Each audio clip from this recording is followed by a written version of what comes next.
Oh, I if do. not. Oh, Uh, excellent. I think I made you a co-host of all of Yep, these. we're So, recording. okay, great. So, welcome everybody. We are talking about uh, AIM tip number one. This is one of seven in this series. And I believe now you can see the slide presentation. Okay, great. Thank you. So, AIM tip one in this series is looking at the AIM pilot and specifically best practices. We know many districts are using the AIM pilot or have had a demonstration of the pilot or considering using the pilot. So we wanted to start out this series of seven AIM tips that are really going to be more focused on the quality indicators for providing accessible materials and technologies to students who need them in K-12.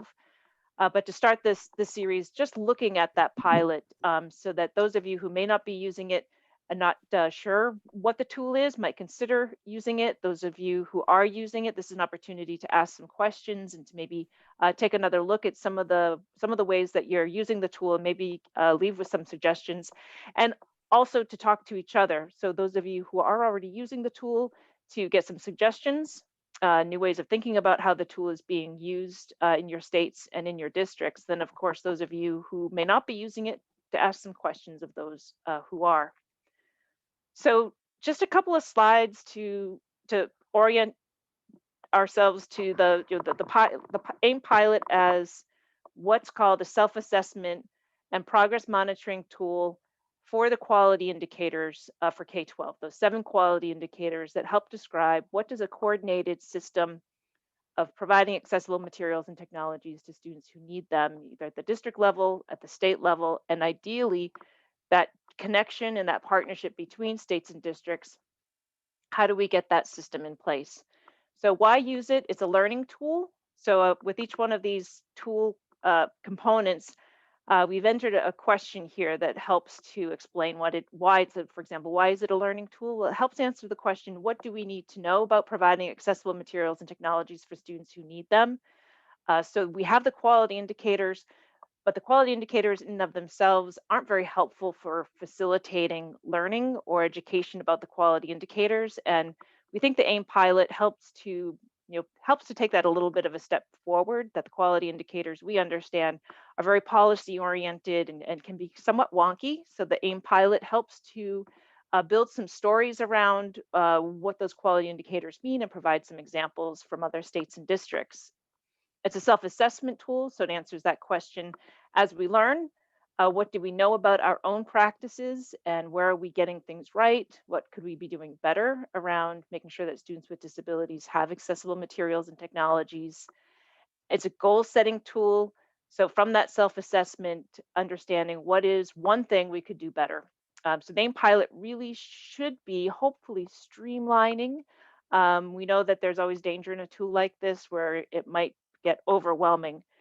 If it is, we can talk about that because it really should be helping to narrow down those priorities of being able to identify at least one thing that you can do better. Probably you may generate a list, but from that list, really narrowing down, to at least one thing you could be doing better, maybe two, maybe three, depending on the scope of those, but really to help simplify. And then what would that look like, and by when might we achieve it? And then it's a progress monitoring tool. So it helps you to go back, determine whether you achieved that goal. If you didn't, what do you need to achieve it? And then if you did, what's your next goal? What are we going to do next under this quality indicator? And then it's also a communication facilitator, particularly with the AIM cohort. In and of itself, it doesn't do this, but as a tool for the AIM cohort, working within your states, we see it as a communication facilitator because the AIM state leadership team can communicate their findings. So the output from the AIM pilot, these your state leadership teams can communicate that with the AIM Center, with Luis and me. We use that to help identify what is that we can do to support the state leadership team in identifying goals and what they need for technical assistance. And then if you're a district, communicating your findings directly to your AIM state leadership team, because then that will help them. They'll use that information to prioritize their actions. They'll learn from you as a district what are the resources we're missing as a state?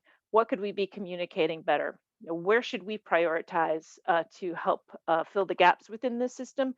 And also, hopefully maybe to have some surprises along the way about, what's really working well in districts that the state may not have known of, and then be able to scale that up and form other districts across the state. What really is valuable and can help facilitate the provision of accessible materials and technologies. So I'll go ahead and jump over um, to the pilot. But before I do, are there any questions on that? I'm going to go ahead and see if I can mute everyone.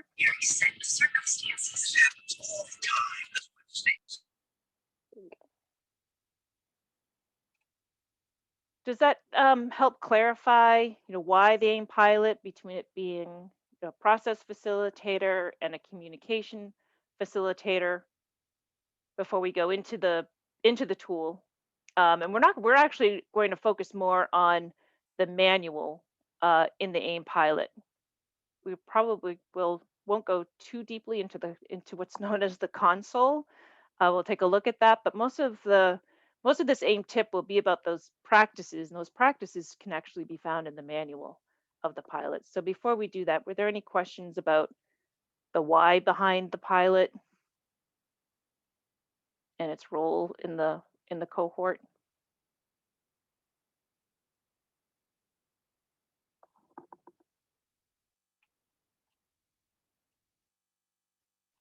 Okay, so I'll go ahead and move on over to the tool itself. Please uh, use the chat. Luis is following the chat.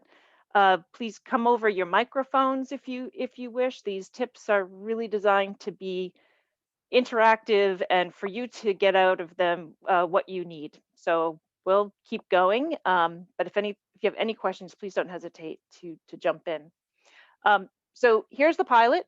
I know that we have demonstrated, shown it at for some kickoff meetings and certain convenings that we've had. We have shown the pilot. It's a self-assessment and progress monitoring tool that helps teams, whether at the state level or the district level, improve your system for providing accessible materials and technologies for students who need them. They are based on the quality indicators for providing AIM, and specifically the K-12. So remembering that within your AIM state teams, you do have those interagency collaboratives for early childhood, higher ed, and workforce, but the pilot really is focused on the K-12, and it's part of our intensive technical assistance to your state. So at the state level, as well as the districts that are part of states, the pilot is used as a self-assessment and progress monitoring tool to support progress toward meeting these critical components under those 7 quality indicators.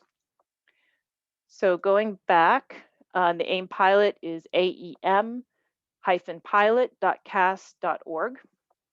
And the homepage really just tries to emphasize that the use of the pilot is really for teams. We call them crews. So it's really not a helpful tool for an individual, for an administrator who wants to make change within the state or at the state level or at the district level. Really requires a cross-functional team. But that team can work together in different ways. The team doesn't always have to be together in the same room, for example. They may not have to even meet at the same time for every time that the pilot is used for self-assessment activity. But everybody needs to know what their roles are so that they can support the process. So a good place to start is here in the manual.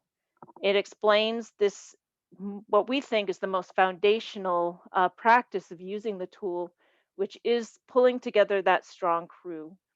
And the crew can be at the state level, and the crew can be at the district level. So the pilot is designed for both. So a state can use this tool independent of collaborating with districts, and districts can use the tool independent of the state's Department of Education.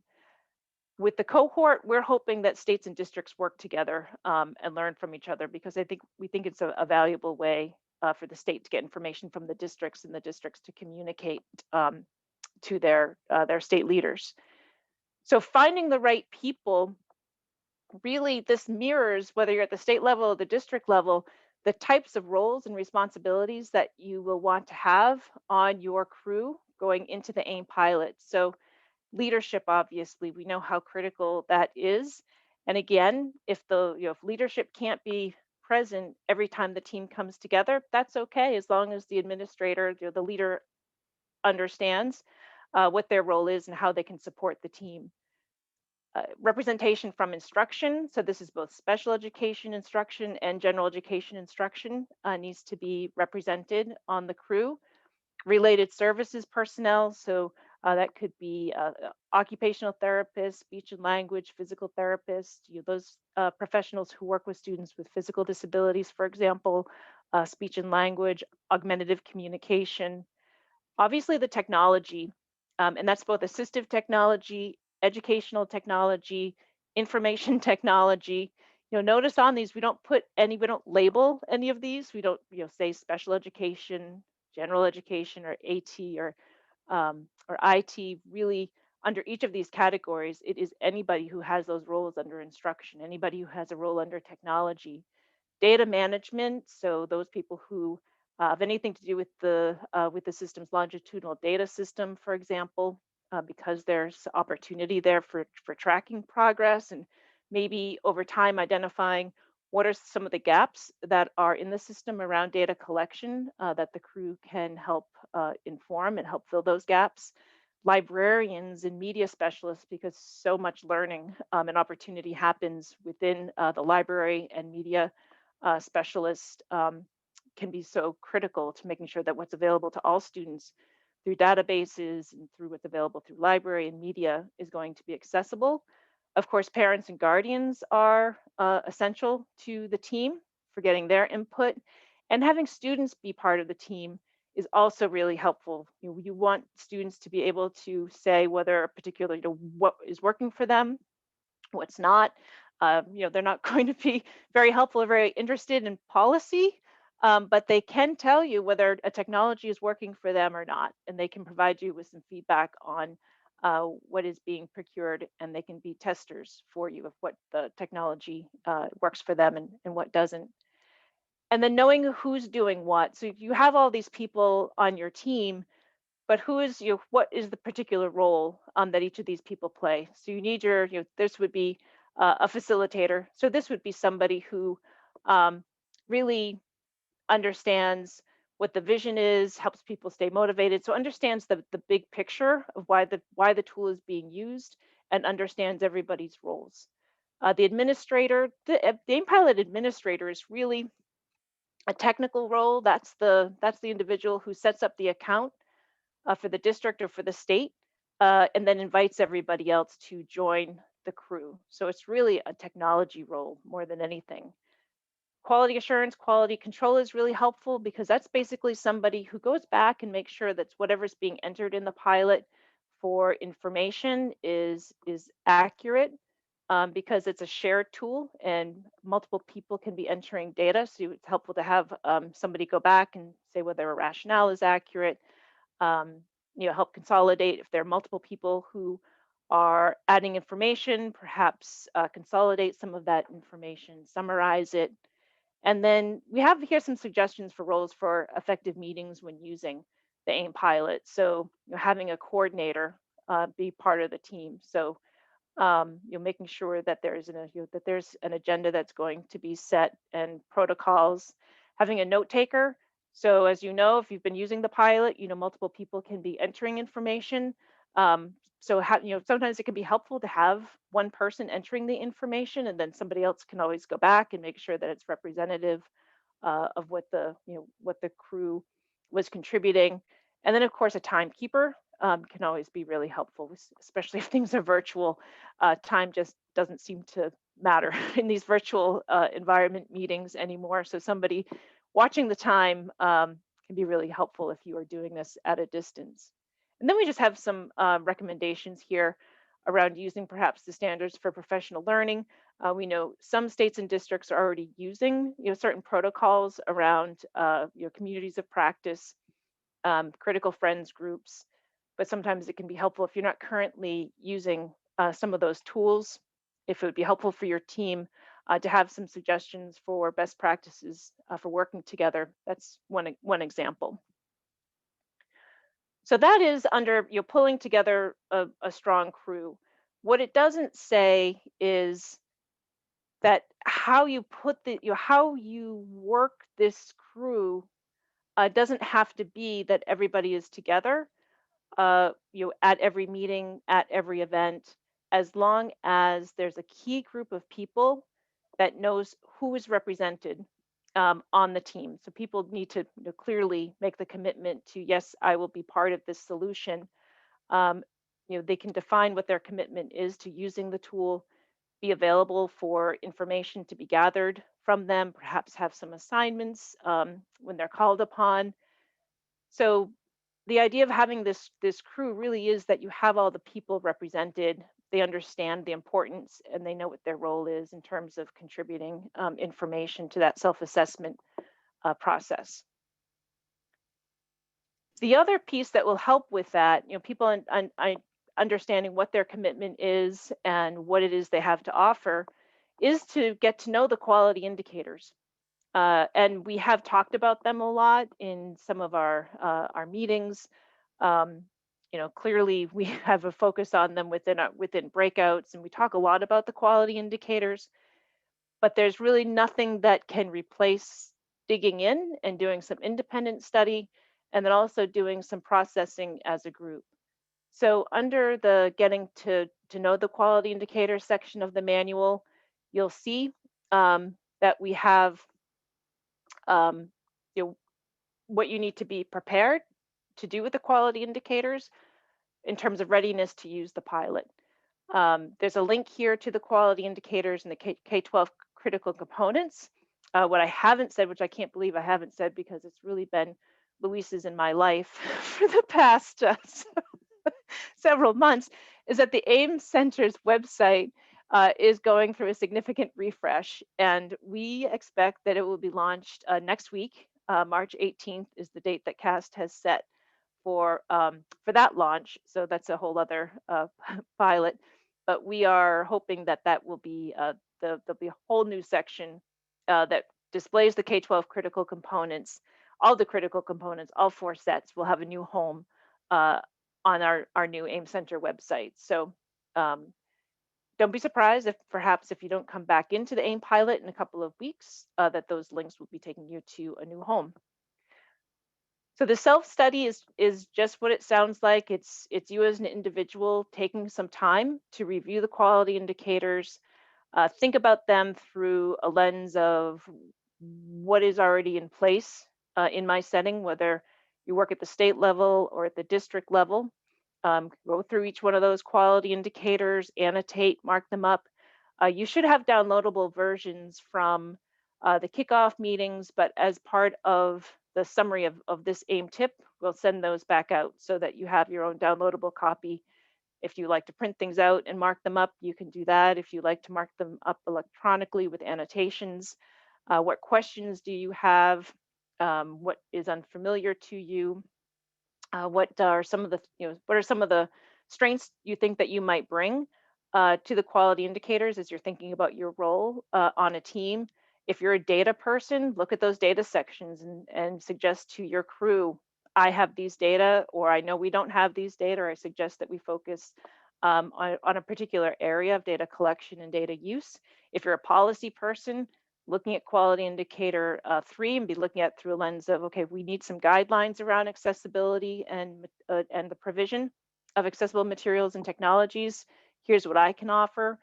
But go through all 7 and really think about them through a lens of what is it that you can contribute to the crew, as well as where might you be, where perhaps you don't have as much information, or it's not necessarily your area of expertise, letting the team know that.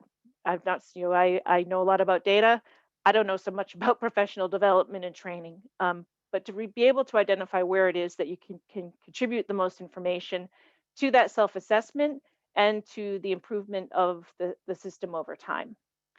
And then bring all of that to a group study where you can report out to each other.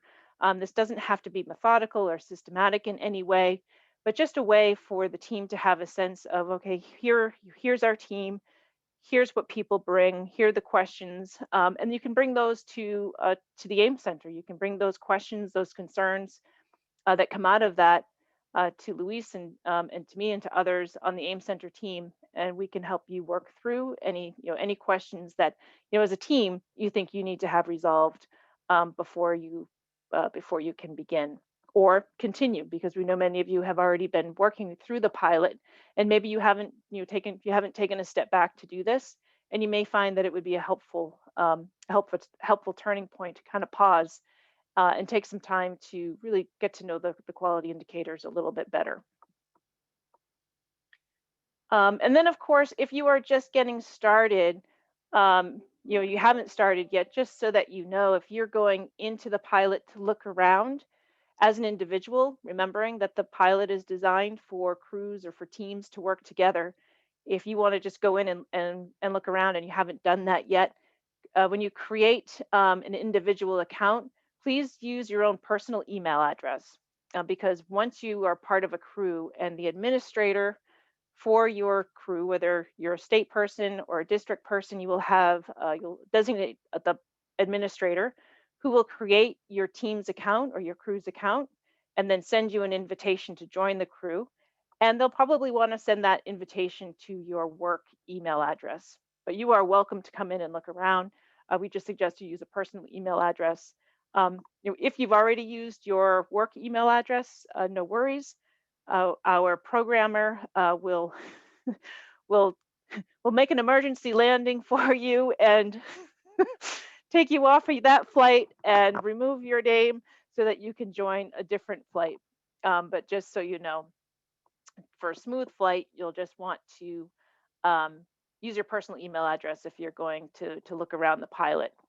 So this section just explains, particularly for the pilot administrator, how to establish that account and how to invite others to join. And we're more than happy to help with that process. So logging in.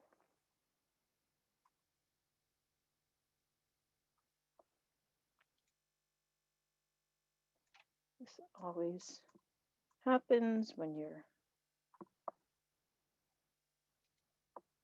people. So once you've logged in, whether you're using your personal email address or you've already been invited to join your state or district crew, you'll be able, when you come in, you'll see a console and you'll also see the crew tab. So under the crew tab, you will see who your crew members are. You can see if there are, and this is from the administrator point of view. I believe if you are looking at this from the team perspective, you can see who else is on the crew, but you also have access to your own profile information. And when you set it up, if you get an invitation from your administrator, you do put an alternate on for yourself, just in case you are unavailable for something. Perhaps there's somebody else who can answer a question or can attend a meeting in your place. And we also did that because we know within states and districts, it is quite common for people to leave. And oftentimes in school districts, there's not a replacement on some of these committees and initiatives. So having that in place will help your crew continue on, whether you're just going to miss a meeting or whether you retire or whether you leave the district or leave your state position. We really are looking at this tool as something that's sustainable over time. And then here's this is in the console. Under each of the quality indicators, this is where the self-assessment and the progress monitoring happens. Really take some time to take a look at the guiding questions and the exemplars. And when you're looking at the guiding questions and the exemplars, you can always pause and go back to the quality indicators. These questions and the exemplars, they're not inclusive and highly comprehensive of everything that's under the quality indicator. We really tried to pull out just some of the most, the highest leverage types of practices that that exemplify that particular quality indicator. But it can be really helpful as you're going through these guiding questions and the exemplars and contemplating, deliberating, how these don't relate to what's happening in your state or in your district, to pull up those the quality indicator and the critical components that you're looking at, just to try to look at things from the full perspective. And then do take some time to think about some of these questions. If you don't know some of the terms, take a step back. We have resources on our website. You can always reach out to us as well and say, we met today. Our team is unfamiliar with some of these terms. Can you help clarify them? You might start, if you're at the district level, you might start with your state leadership team and say, we've started quality indicator 1, or we're on quality indicator 2. There's some things that are unfamiliar to us. Can you help us better understand what some of these terms mean, what some of these critical components are referring to? And then these action tips down at the bottom can come in really handy. If you are just starting, and when you go, here's the guiding questions, but then under the self-assessment, where you first identify, we have not yet started on quality indicator 1, which is absolutely fine. Although I will say, everybody, if you're here, you have started quality indicator 1, because quality indicator 1, critical component 1, is to pull your team together, to have a cross-functional team. And everybody on the AIM cohort has done that, which is it's a big undertaking. So you would choose where you are. You take a minute to provide a rationale, because that will help you the next time you come back to the quality indicator for progress monitoring purposes, to understand why you chose that rating. Set a goal for the future. Here's that take action. Remember, over in the guiding questions section, those pages always end with action tips. If you're not sure where to start, those action tips are there for you, and you can just bring those over into your self-assessment report and assign a couple of people to take those actions to help you meet that goal, and set a timeline for it, depending on what it is. Maybe it's going to take a month to reach that goal. It could be as much as reaching out to your AIM state contact with some questions. It could be somebody pulling up a policy to see whether certain language is in that policy, whatever it may be. And then scheduling your next cycle can be really helpful here, because it does, as we know, meetings, as much as they are annoying, they do help move things forward, and they do really motivate people to meet deadlines. And we say, approximately 6 months. This will probably get easier. That 6 months may be more realistic once you go through whatever number of quality indicators that you set out to self-assess, because in 6 months, you may still be going through the self-assessment process, and perhaps in 6 months you will be just finishing looking at quality indicator 7. So you can always come back and revise these timelines as needed, as you learn what the pace is that your crew is taking. The most important thing really is to be going in and be thinking about where you are, um, and what actions you can take for improvement. So with that,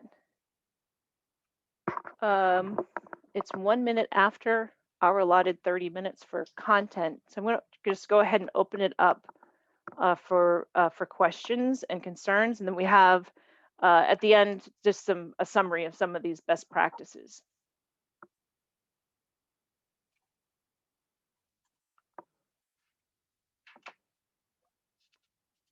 So over to all of you.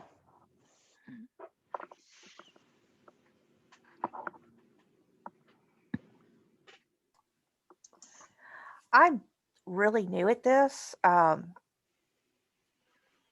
do I find my team, my state team? Okay, so Sherry is in West Virginia. And it looks like we have Melanie is West Virginia. Anybody else here from West Virginia? Because an excellent question to start with.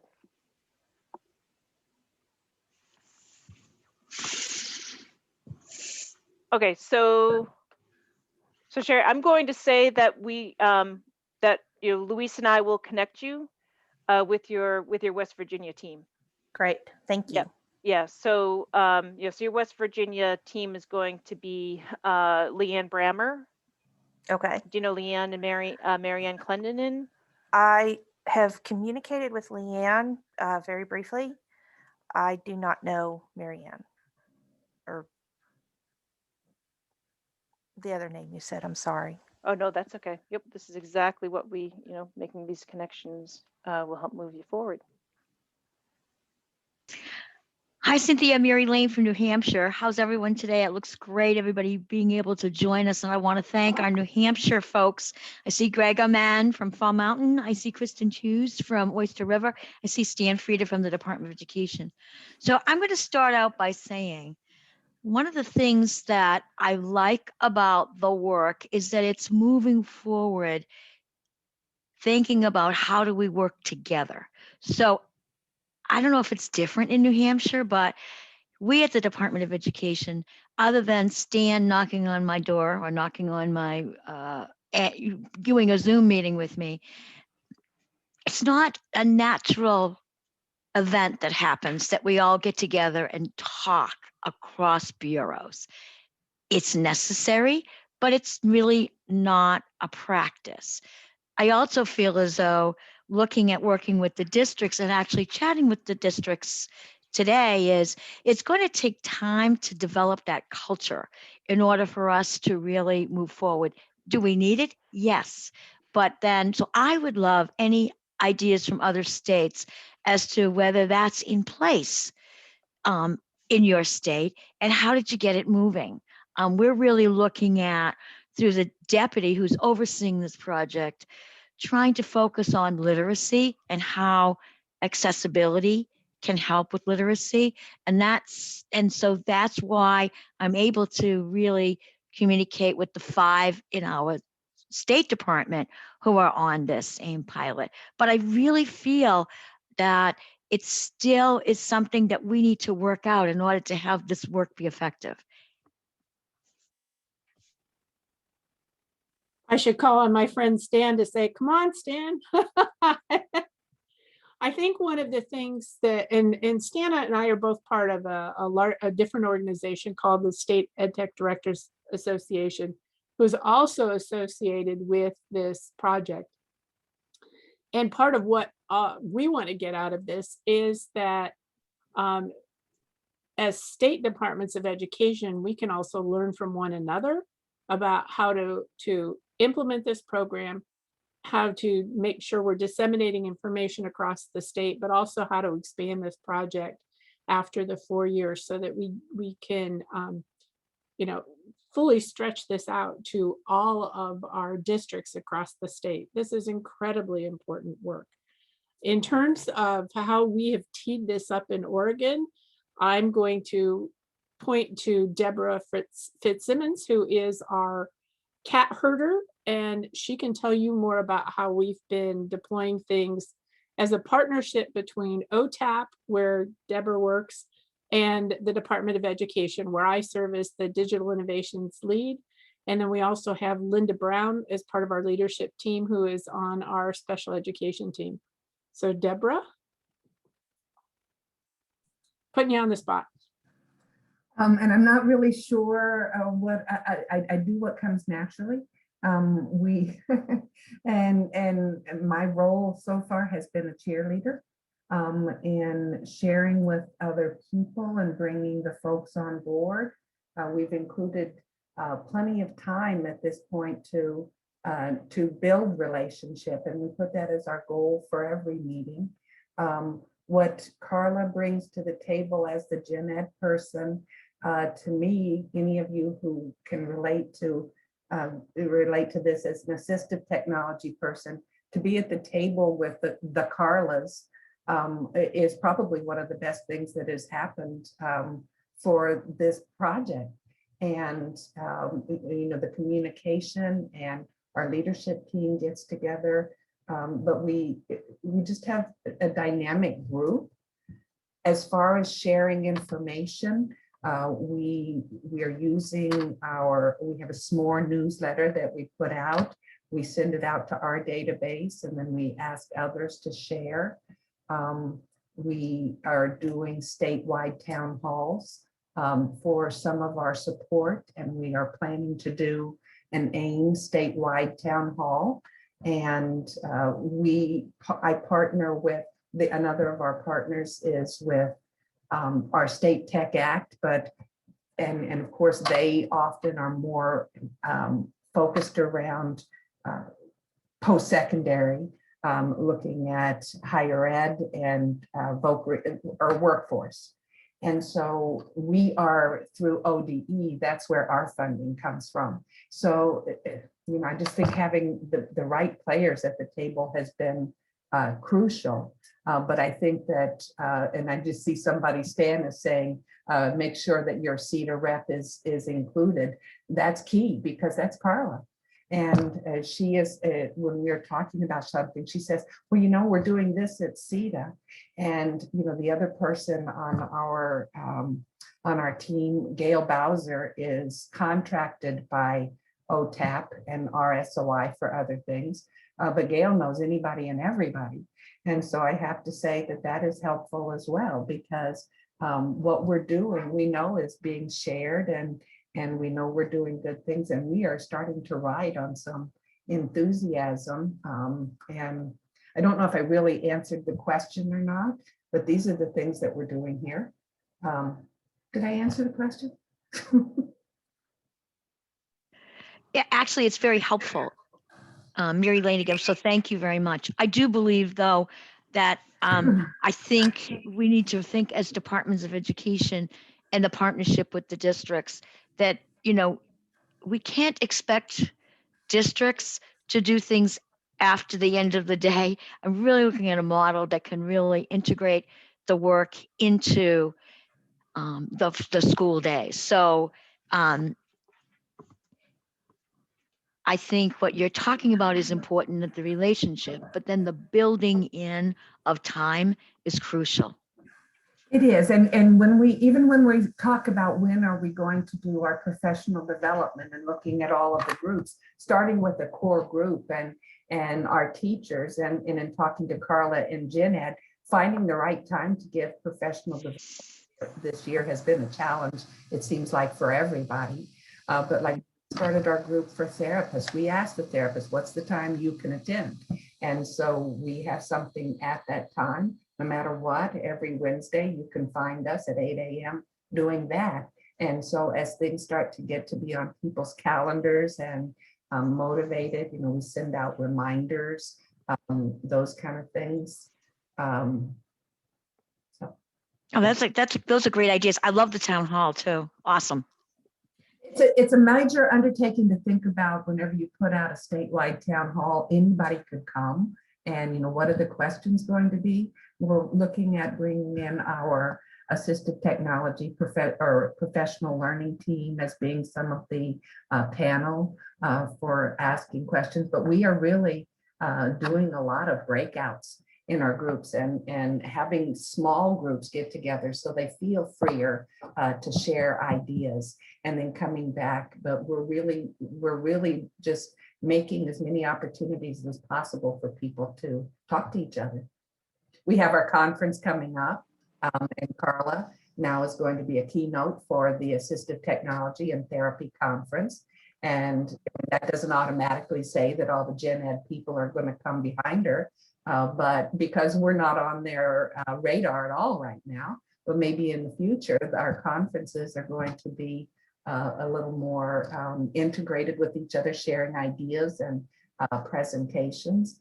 And as part of that, we're bringing in sessions for and different people off of our team. So let's say Ajali, who is our curriculum person, we're working with her to do a session on what does the intersection of the curriculum person look like. So she's going to be providing a session. We're going to be able to record it and share it with others. So that maybe it's just, I know we have some things that are in place and it gives us things to bounce off of. Thank you, Deb. That's, another way to, and those are excellent examples for how Oregon is working and really extending this project into into other areas and leveraging some of the events and some of those partnerships that are there. Another thing to think about, Mary, getting really specific about your question, is the pilot is technical assistance. So just even if I understand the school day and just teachers aren't going to, and they shouldn't be working on the pilot collaboratively without it being something that is planned and something that they're being compensated for, whether it's taking the it's they're doing it as part of professional development choice that they have, or they have it built into their day in some way. But it's not a getting through the pilot is not a race. And I think in some cases the pilot is seen as, well, once we get through the pilot, then we'll be able to start. The pilot is the start. So even if it takes 6 months or a year, just to go through 7 quality indicators, if it's being done with intention that you have at your state level, and this is talking about at the state level or the district level, if it's being done with a level of intention that the findings are being documented, that the questions are being asked, that areas where there are gaps and where there are successes are being discussed and really surfaced, all of that is part of the process.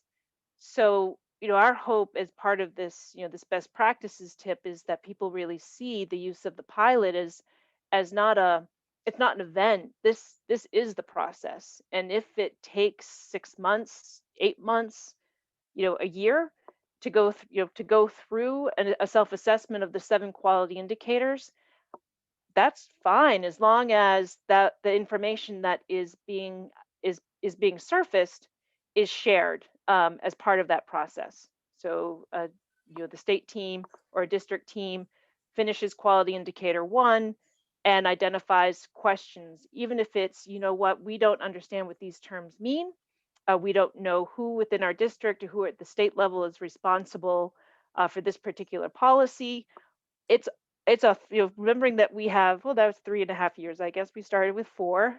We've made a lot of progress in the in the first half of this year, remembering that this is ongoing and the use of the pilot is part of the process.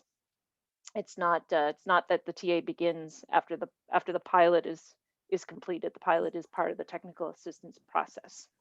And I have to say too, that here in Oregon, we haven't brought our districts on board. We have opened it up to the application and we are accepting those. We had an overview meeting last week. We have some 11 districts that we hope to choose from, but right now we have 1 application. So we haven't put any of this into practice. So I look forward to learning from those who are ahead of us on that. Cynthia, this is Crystal, and I was looking through, and I think everybody from North Carolina has heard my voice and seen my face, but if not, I'm Crystal Patrick, and I'm one of the co-leads in North Carolina.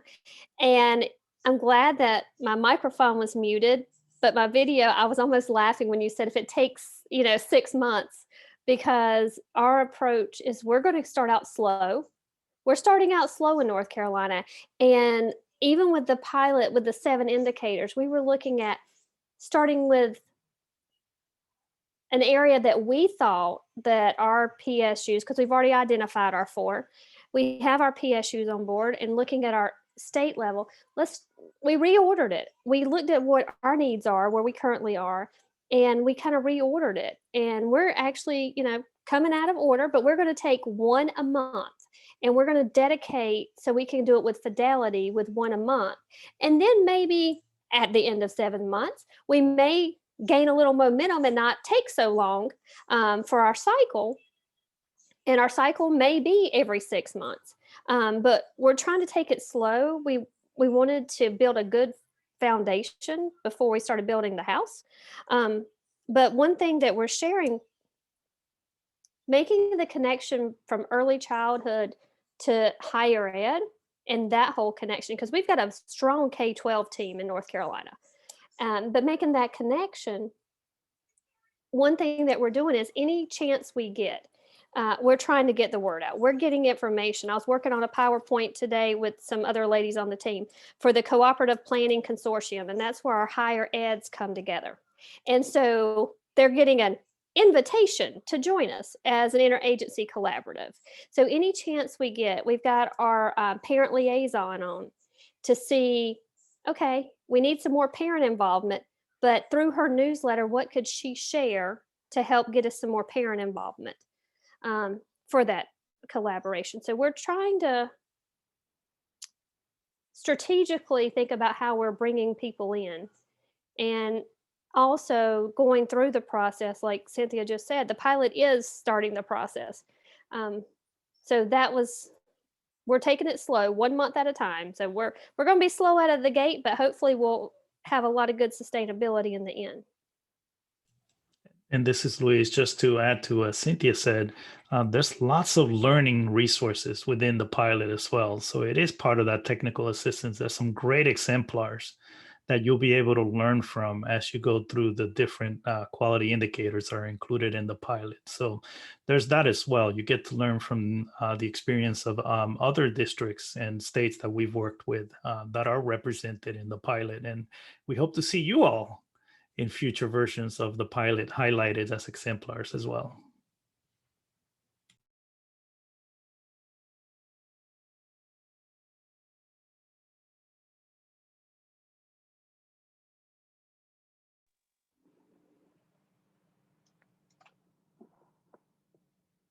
Any other comments or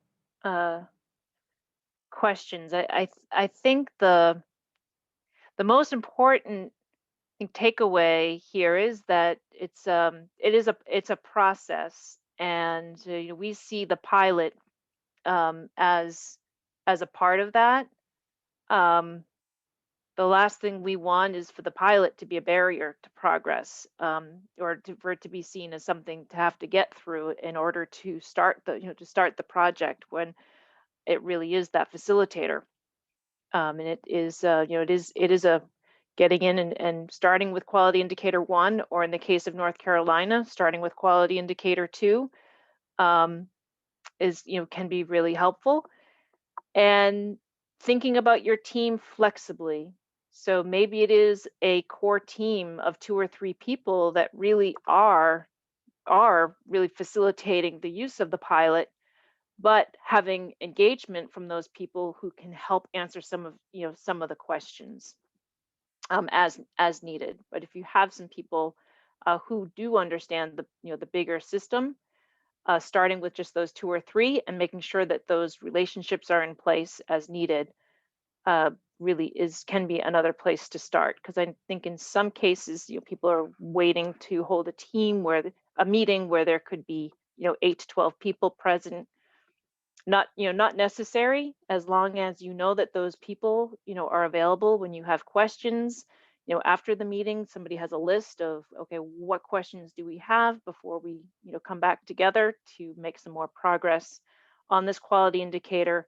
You can always move on to another quality indicator self-assessment as part of that.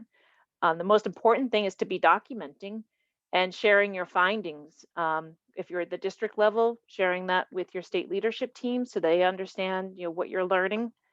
If you're at the state level, share that with us at the AIM Center so that we can support you with understanding what are your goals and what are the resources that you need to reach them.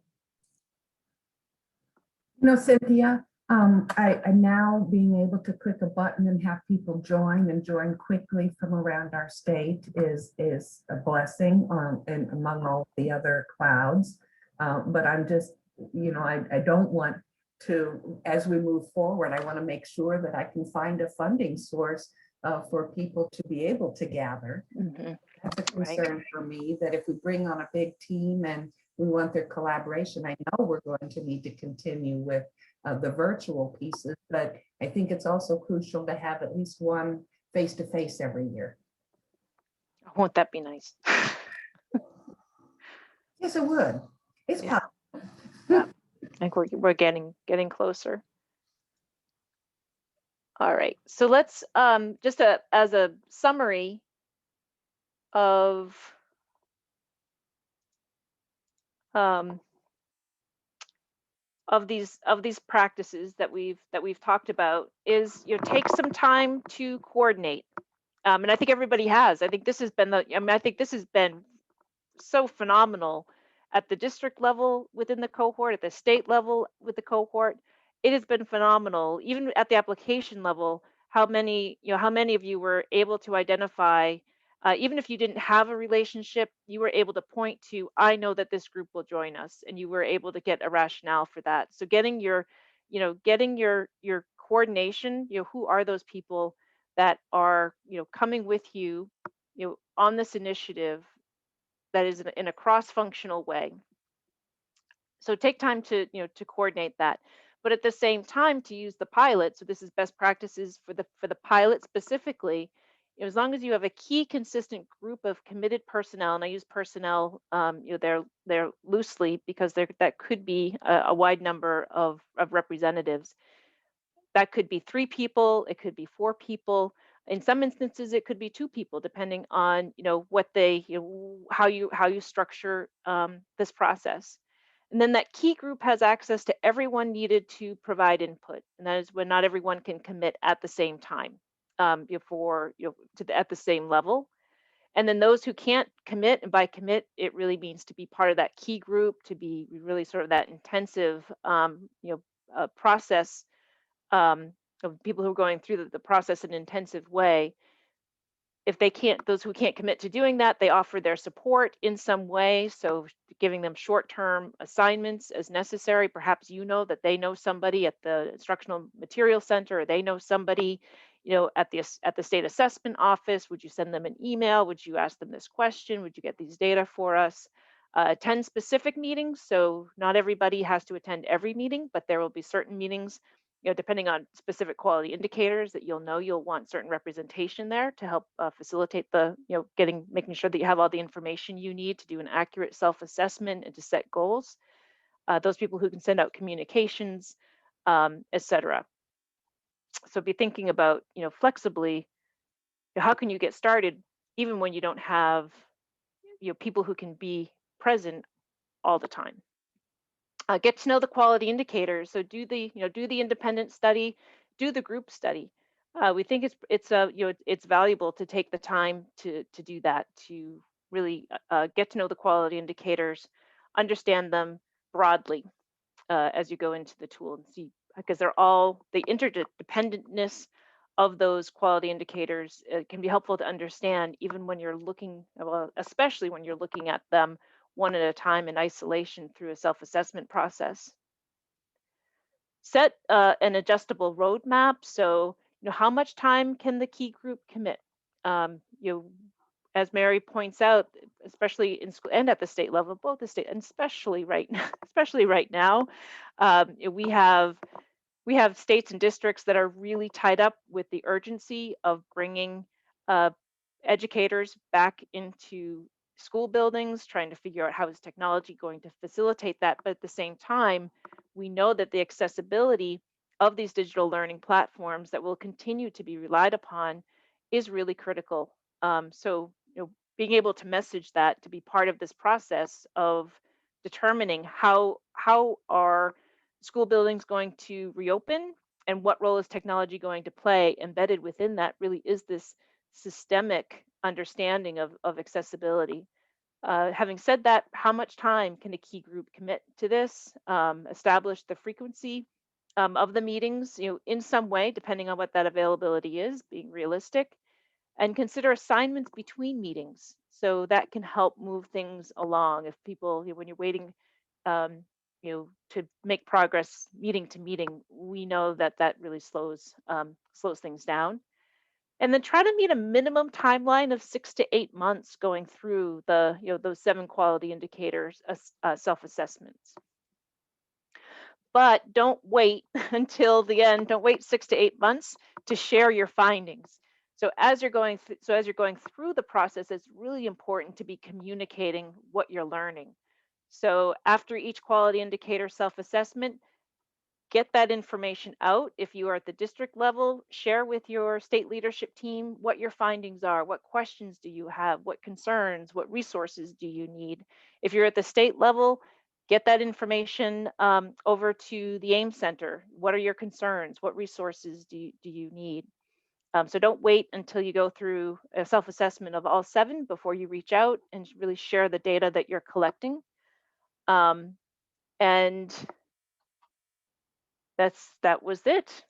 I was trying to think if there was anything else, but those, the types of things that you want to be sharing, your questions, your concerns, the resources that you have available, be documenting those, the resources that are needed to meet the quality indicator, of course, documenting your goals and sharing those, the activities you've identified to reach those goals, and of course, the supports you need are all things to be documenting and to share out to those who can help fill those gaps and learn from them as well.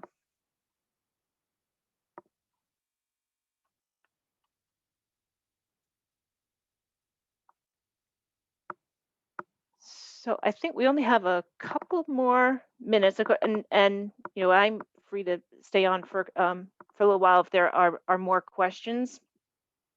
But we have a couple of minutes for any closing comments or questions, realizations.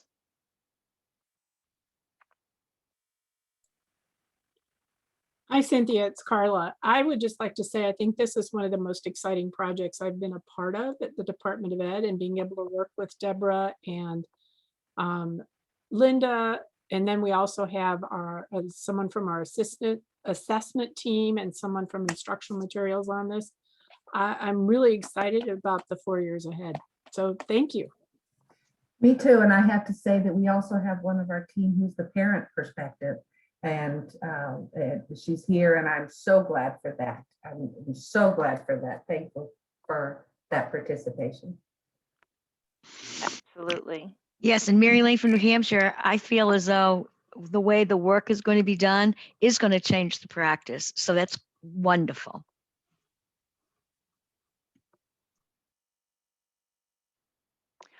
All right, so back here for AIM Tip 2 next week. I know it's next Thursday. They're all on a Thursday, but the times change. That was actually somewhat strategic because I think could have probably done most of them at the same time every Thursday, but we wanted to be conscientious because we know there are a lot, especially in schools, there tend to be, people have you have a commitment at the same time every day. So we wanted to mix these up a little bit so that everybody would have at least, some opportunities to join live, to be able to have their questions answered. But of course, they're all recorded. But Thursday is AIM Tips Day for the next 6 weeks. Next week, we talk about the quality indicators as a whole. So if you haven't done sort of that self-study, you're joining us for this AIM Tips series, this could be part of your self-study. And if you're here, if you can recruit some people from your crew, it becomes a group study because you'll be talking about them together. So thanks so much for coming. And if there are any questions that you've thought of, I'm free to hang out. Luis may be able to for a couple of minutes as you're all heading out. But thank you. We hope this was helpful. It was. Thank you, Cynthia. Thank you, Louise. Thank you very much. Thank you. Take care.